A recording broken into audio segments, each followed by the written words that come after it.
boa noite, telespectador da Band Minas, no ar mais um DNA, trazendo gente que faz e acontece. Você vai conhecer literalmente por dentro essa grande figura de hoje. Nascido em 1946, filho de Valmir Costa e Vera Coelho Costa. Ficou órfão de pai aos 12 anos. Ainda jovem, começou a trabalhar e fundou a empresa Sugar. Um tempo depois, em 1978. Casado, pai de 4 filhos e avô de 8 netos. Atleticano, amante da leitura e de um bom vinho. Denominado por aqueles que o conhecem como alegre, humilde e um homem simples. Estamos falando de Lúcio Costa, fundador, presidente do Conselho da Sugar Eletrodoméstico. Boa noite, prazer tê-lo aqui com a gente e saber um pouquinho mais da sua história, da sua vida e do seu DNA. Qual é o seu DNA, caro Lúcio? Data de nascimento antiga. Sabia que essa era a sua. Mas não, você está cada vez mais novo aqui, trazendo o quê? Essa bagagem, esse berço. O que você hoje vai apresentar aqui para quem não conhece o Lúcio por dentro, como a gente conhece um pouquinho, né? Fala um pouquinho. Eu vou responder as perguntas que eu tiver a condição. Você que é o artista aí, o herói. Herói é você de começar a fazer empresa. Como é que começou essa história? Você nasceu em Belo Horizonte, não foi? Sim. Né? E posteriormente eu fui para Rio Pardo de Minas, uma cidade lá na divisa com a Bahia. Fiquei um pouco lá, depois voltei para Belo Horizonte, aí fui a Anápolis, Goiás. Voltei para Belo Horizonte, fui para Porto Alegre. Mas peraí, vamos por etapas então. Nasceu em Belo Horizonte, estudou aonde? Como é que foi essa história? Vamos começar por aí. Nasci em Belo Horizonte, estudei na escola José Cristiano, lá em Rio Pardo de Minas. Voltei para Belo Horizonte, completei o curso primário no Henrique Diniz. Aí, posteriormente, eu fui para o Rio Grande do Sul, aliás, primeiro para Anápolis. Mas deu um pulo assim? Como é que foi assim? Olha, meu pai era pequeno construtor, então ele foi... Qual é o nome dele? Repete para mim. Valmir Costa. Valmir. E ele foi trabalhar em Brasília, mas não existia Brasília naquela época. Então nós ficamos morando em Goiás enquanto ele estava lá em Brasília com o seu caminhão internacional, cabecinho, com uma turma de amigos e mestre de obra, pedreiro, etc. Pois é, mas isso você era novo, você perdeu o pai aos 12 anos, Sim, foi isso? Sim. E aí, como é que foi isso aí? Te fortaleceu, te deu garra, te deu nervos espirituais, inclusive, assim, para você, o seu desenvolvimento, o seu alavancar exemplar aí, né? Eu comecei a trabalhar cedo, né? Primeiro como office boy, que é a profissão mais generalista que eu conheço. O office boy paga, entrega, busca, né? Então... Isso aonde? Em Belo Horizonte, não? Você estava lá? Em Belo Horizonte. Em Belo Horizonte. Em Belo Horizonte. E resolvi... Sempre fui um vendedor, sabe? E acredito muito na venda. Tinha no sangue, então? Estava no DNA, então? Mas você herdou do pai, então? Mãe. Da mãe? Sem venda nada acontece, né? Venda que traz a grana para a empresa se manter, para desenvolver. Mas você falou da mãe, porque a mãe já tinha, trabalhava no comércio, alguma coisa assim? Ela era vendedora de uma loja de tecidos que existia na época, Galeria dos Tecidos, hoje é o Hotel Normandie, mais ou menos. Centro da cidade? Isso. Bacana. Bacana. E como é que ela te passou muita coisa? Sem dúvida. Sem dúvida. É uma pessoa excepcional e diferente do meu pai, que era um construtor, era da roça, então ela alavancava mais a vida. E paralelo a isso, você estava estudando? Como é que era essa história? Eu sempre estudei. Né? Bom aluno ou não, Lúcio? Bom aluno, ótimo aluno assim, nas matérias humanas, né? E menos bom nas matérias exatas, né? Química, física. Mas na matemática, no livro Caixa ali, entre sai, você já estava dominando, então. Tá. Um pouquinho. E aí desenvolveu o estudo e foi para onde? Foi até onde? Olha, antes eu quero comentar uma coisa. Muita gente se atém, se orgulha, comunica, transmite, que é arrimo de família. Eu já fui designado com isso, eu mesmo chegava a acreditar. Mas acho essa posição um pouco piegas, porque, na verdade, o arrimo de família, no meu caso, foi a mãe, e eu trabalhava um pouquinho lá, mas para as minhas necessidades, né? Sim. comprar uma bicicleta, alugar uma bicicleta, ir para a matinê, do cinema, comprar uma revistinha, um quadrinho, trocava essa revistinha durante a matinê, um picolé de coco queimado. Então não dava despesa para minha mãe, mas realmente a provedora da casa era ela. Tá. E as dificuldades, assim, você convivia com isso? Convivia, a gente tem que conviver, né, conforme a realidade, né? Fazer a guerra como ela é, o nível de exigência. Sua mãe é viva ou não? Não, infelizmente não, já faleceu tem uns 10 anos aproximadamente. Tá. E daí, como é que foi esse pulo profissional aí para o... Como eu te falei, eu sempre fui vendedor, então eu trabalhei na mobiliadora do lar como vendedor, depois na Hamilton Hand, principalmente na... Mas tinha referências ou era pelo seu talento mesmo? Olha, como vendedor, eu acho que eu era o talento, modestamente. Sabe que eu sempre fui o melhor vendedor. E nesse tempo da General Electric, eu acabei sendo gerente da filial Minas, depois gerente da filial Rio Grande do Sul, gerente nacional de vendas. Isso muito cedo e com bons resultados. Era uma multinacional enorme, tinha muita capacidade de desenvolver e quem trabalhava muito tinha o seu talento modestamente, né? A sua promoção assim mais facilitada. E daí, chegando a Sugar? Como tinha experiência no ramo, né, de eletro, resolvi voltar para Belo Horizonte, porque tinha uns amigos aqui, familiares, e morar no Rio Grande do Sul, um pouco diferente, né, em clima, em relacionamento e tal. Então, resolvi voltar para cá e começamos modestamente um pequeno galpão de 260 metros, lá na Santa Efigênia, na parte pobre, fabricando primeiramente o Sugar da Sugar, que acabou virando sinônimo, né? E a líder nacional hoje. E fomos desenvolvendo aos poucos e tal, até chegar... Sozinho? No começo, eu tinha um sócio que era arquiteto, que é o Linaldo Chaves, e depois meu cunhado, Fernando Xavier, que realmente toca a parte industrial, pessoa muito competente, engenheiro. Quer dizer, ele fabrica e eu vendo. Mas depois fomos aumentando a participação de mercado e hoje somos também líder, o fabricante nacional, dos tanquinhos de lavar roupa, que é um produto de primeira necessidade, barato, a dona de casa que não quer pôr a mão na roupa suja. Mas, na Casa Bahia compra 20 pagamentos por mês. Como é que foi lidar com essas dificuldades? Eram tempos diferentes de hoje. Você, nós estamos focando, você, Lúcio, como é que era conviver, como é que você foi criando esses nervos, essa resistência para ser um grande empresário que é? Bom, eu já tinha relacionamento aqui e naquela época, diferentemente de hoje, existiam várias lojas de eletrodoméstico, né? Nova Soberana, Inglesa Levi, B. Moreira, Casa do Rádio, Dogalim Magazin, que por coincidência era do pai da Anastasia, e Capital Mineira, Mesbla, e eu tinha relacionamento com esse pessoal. Mas eu quero te puxar para você, Lúcio, olho no olho aqui. Então vamos aí, e dentro dessa investida sua, bem-sucedida, que todos conhecem, e como é que as transformações vieram dentro de você, dentro dessa nova patamar, dentro dessa nova figuração, dessa representação e o reconhecimento público de Belo Horizonte? Bom, eu estava falando, o relacionamento que eu tinha com os clientes foi muito bom, porque eles me conheciam, tinham uma credibilidade, então começaram a colocar o Sugar da Sugar e daí ele se expandiu e através disso nós começamos a fabricar o produto, tivemos a abrangência nacional. Hoje... Mas e o Lúcio atrás disso tudo, desse sucesso? Esse que eu quero pegar aqui, sugar ele literalmente. Como é que é? Conta aqui, como é que foi? Você é orgulhoso? Você ficou orgulhoso dessa história? De maneira nenhuma, o orgulho... Consta aqui que você é um homem simples, os amigos todos falam. É verdade. O orgulho é o caminho mais rápido para o insucesso e para... Tá. E como é que você lidou? Tinha disputa? Você era invejado? Invejado, a não ser, eu nunca prestei atenção. Mas a disputa é inerente do contexto concorrencial, né? E quem trabalha mais, vence mais.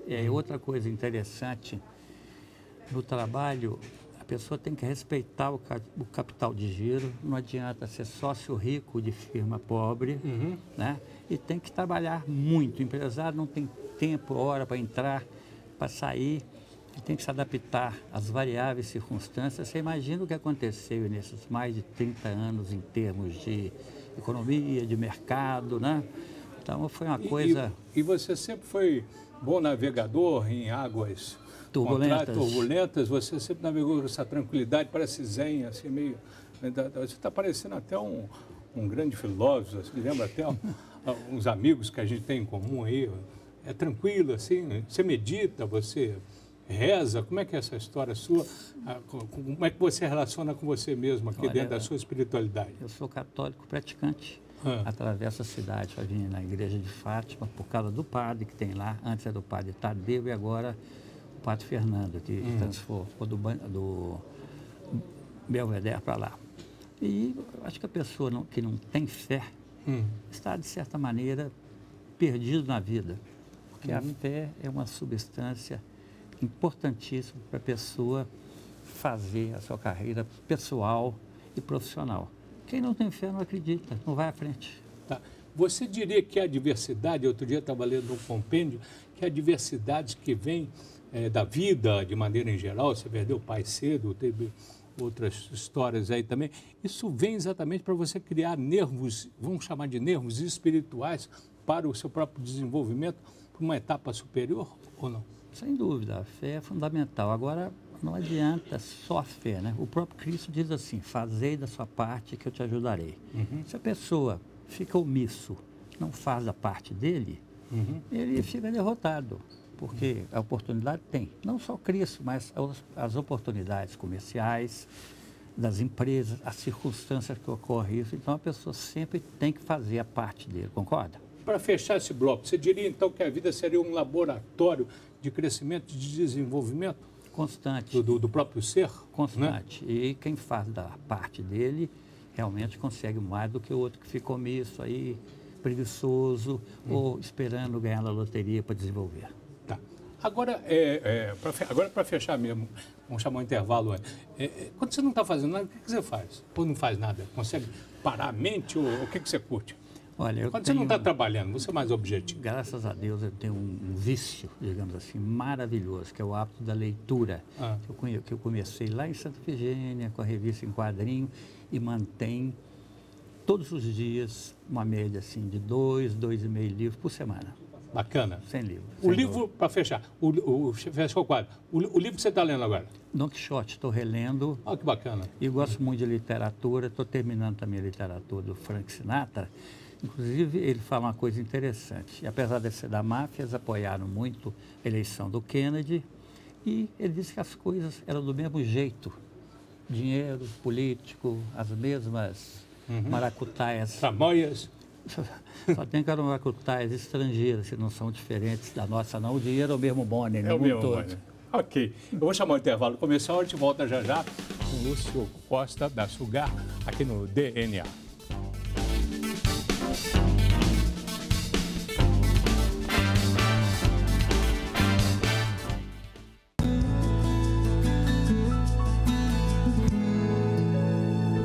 Bem, a gente volta com o programa DNA e hoje, como convidado, o querido Lúcio Costa. Leia Sugar e leia uma grande figura, uma figura, como foi muito bem colocado pelos amigos, um amigo dos amigos.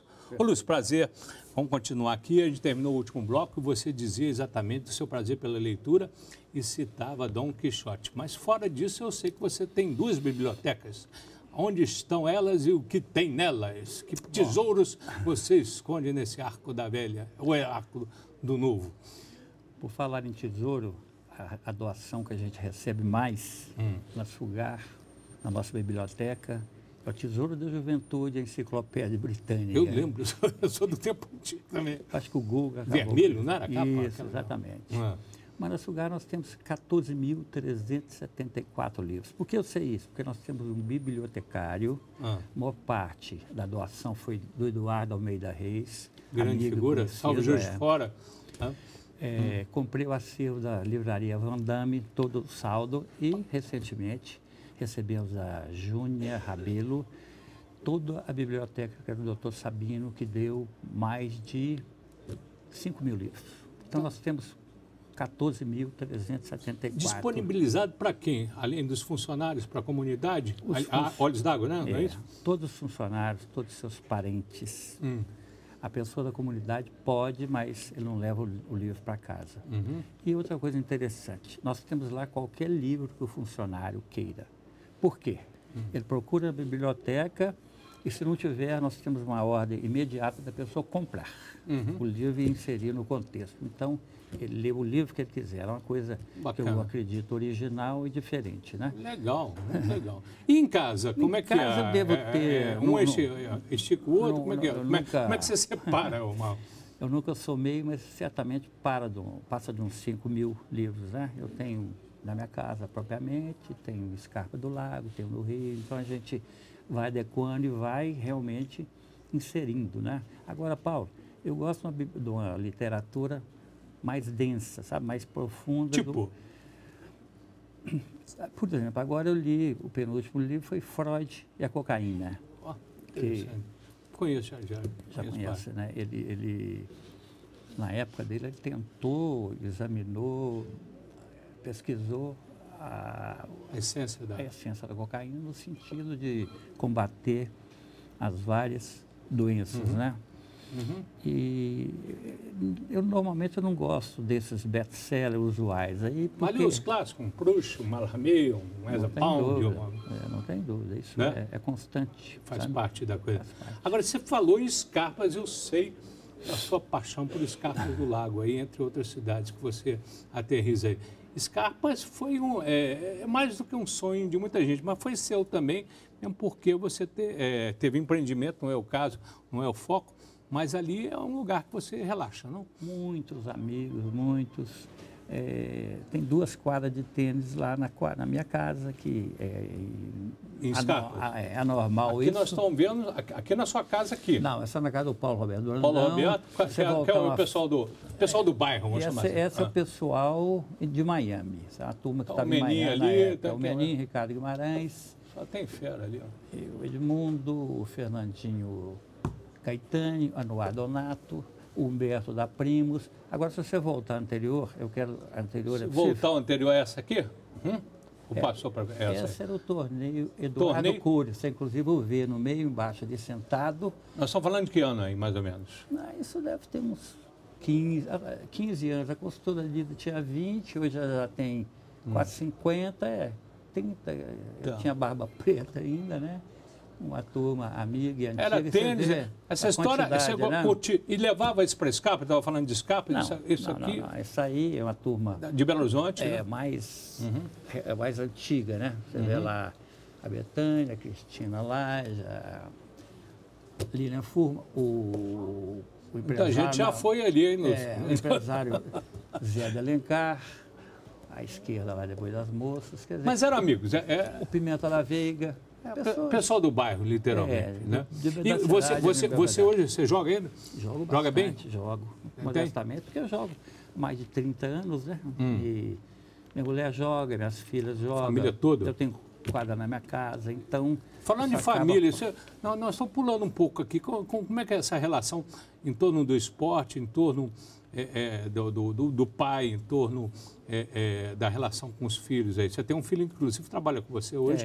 Dirige, você está como presidente do conselho. Do conselho, exatamente. Você do conselho, né? Mas como é que é essa relação? Sempre amistosa, sempre social, como você sempre foi, assim, querido? Olha, em função da família anterior, quer dizer, meu pai morreu em 1958, normalmente eu não lembro, minha mãe uns 10 anos atrás, agora a família atual, minha mulher e meus 4 filhos e tal, os netos, nós temos uma relação da melhor qualidade possível, com quase nenhum atrito, né? Alguns existem dentro do contexto, mas... Aqui está a família, né? Aqui tem a Patrícia... Faz a leitura, Patrícia... O Leandro em pé, né? A Lorena... A Lorena Maíra, que mora no Sul, que mudou, não? Mora no Sul, é médica. A Maíra e a Germana, que também mora no Sul, mora em Florianópolis, e a Lorena em Curitiba. São circunstâncias da vida que a gente... Aqui repete, né? Aqui não, aqui já tem o neto. Aqui A neta. A neta, São os 4. Mais recente, né? Recente. Tá. Temos mais aí, produção?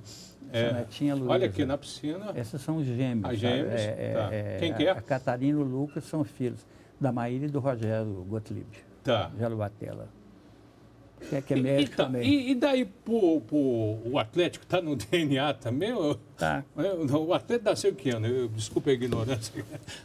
Desde quando eu sabia distinguir as cores. Você sabia? Quem nasceu primeiro no seu Atlético? O preto e branco, né? Sem preconceito contra o preto, né? Como é que fala isso? Eu esqueci. Aí a galera do Galo ali, tem Flamengo ali, tem de tudo. Sebastião Bonfim. Ali, tem muito atleticano ali. Mas você vai no estádio e tudo? Ainda vai ou ia só? Eu fui até ver o time em Marrocos, ver ele perder lá em Marrocos. É mesmo? É. Brincadeira. Uma... Agora, Lúcio, só dar uma fugidinha aqui da pauta. Você viveu uma sociedade e foi uma pessoa muito ativa. Você citou Eduardo Cury ali, essa vida social hoje ali, de quem é quem ali, muitos empresários bem-sucedidos, tudo. O que mudou daquela relação que você tinha social, que a sociedade cabia dentro do Automóvel Clube? Como é que você viveu aquilo ali e o que você vê hoje? O que mudou dentro do Lúcio e dentro dessa sociedade? Que leitura que você, que é um leitor nato da própria vida, um filósofo, né, que você faz dessa mudança desse contexto social que eu peguei carona, que sou mais novinho que você, né, Lúcio? Né? Olha, realmente em determinada época tinha um contexto mais reduzido, né? O Eduardo Cury tinha o show site, que eu cheguei a participar algumas vezes, e com a expansão da cidade, com mudanças de hábitos, de costumes, né? Hoje a sociedade, digamos assim, como um todo, ela está mais espraiada, ela tem as atividades são diferentes, não tem esse congraçamento liderado por um grande colunista, a não ser o Paulo Navarro, né, que é nosso príncipe. Eu já ouvi falar, ela de Barbacena, uma coisa de louco. Não tem os hospícios, você sai de lá, os melhores loucos. Os loucos que iam para lá, hein? Mas você acha que isso mudou, foi com dinheiro novo que as pessoas mudaram? E como é que você se adequou dentro disso? Assim, vocês virou uma ilha, a antiga sociedade de Belo Horizonte? Ou cada um foi para um lado, dispersou? Ou tem essa unidade ainda passada? A mudança faz parte da vida, né? Eu não sei qualificar bem essa mudança, mas ela ocorreu empresarialmente, também politicamente, para pior. Né? E realmente cada um tomou seu caminho. Quando eu me refiro ao show site, eram pessoas mais jovens, grande parte deles, solteiros, e que tinham um congraçamento assim mais limitado. Né? Hoje está muito aberto em bairros, em regiões, em clubes, em atividades como os enólogos e... Sim, né? Espero. E disso tudo que você viveu, você tem uma filosofia hoje constituída, você tem um foco, tem um norte, exatamente, que te norteia literalmente na sua conduta, no dia a dia? Qual é a filosofia do Lúcio? Empresarialmente é fazer a guerra ao invés de sofrê-la. Né? Você tem que fazer da sua parte, como eu já disse e tal. E socialmente você tem uma atitude humilde, tranquila, caridosa na hora que você precisa ser, solidária, né? E manter as boas amizades, que é uma coisa difícil de você conquistar e também difícil de manter. Uma circunstância que ocorre muito o desalinho entre as amizades é o dinheiro. Muitas vezes você...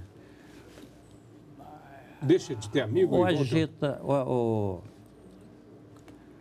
perde o amigo, fica com o dinheiro, então o contrário, né? Você perde o dinheiro e o amigo também. Uma qualidade e um defeito do Lúcio? Qualidade que ele é muito otimista.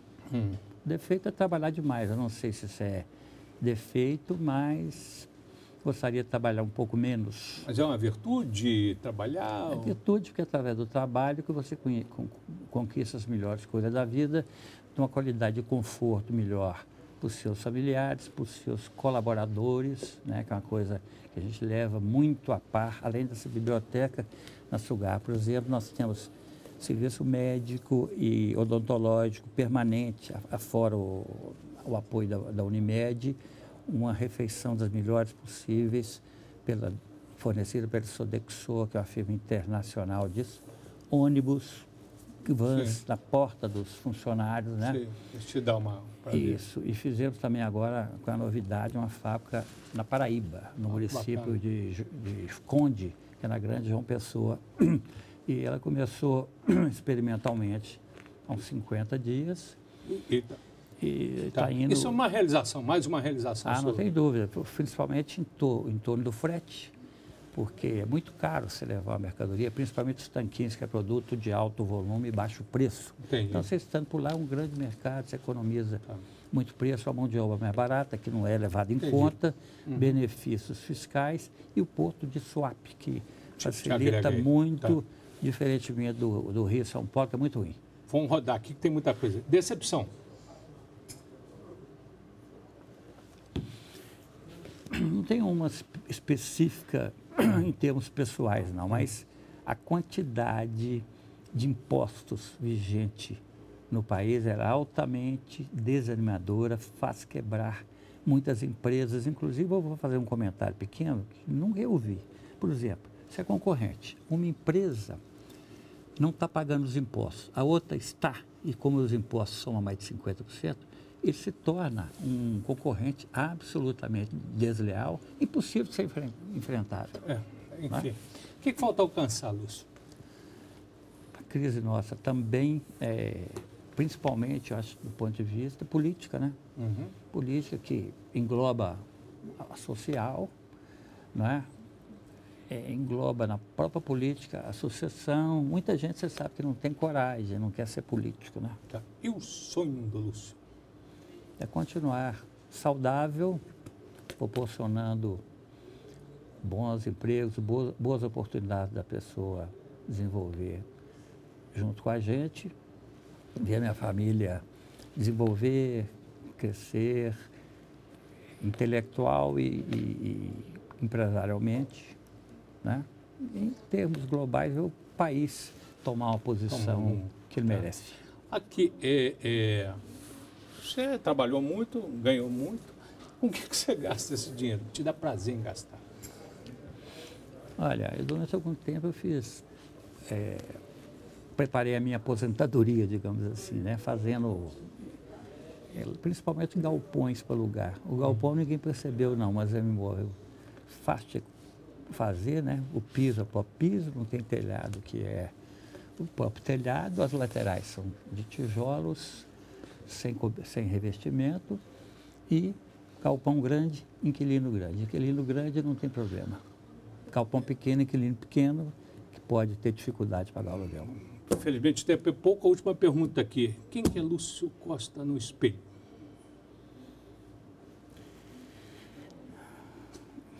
Te peguei, não? Olha, no espelho, sou eu mesmo.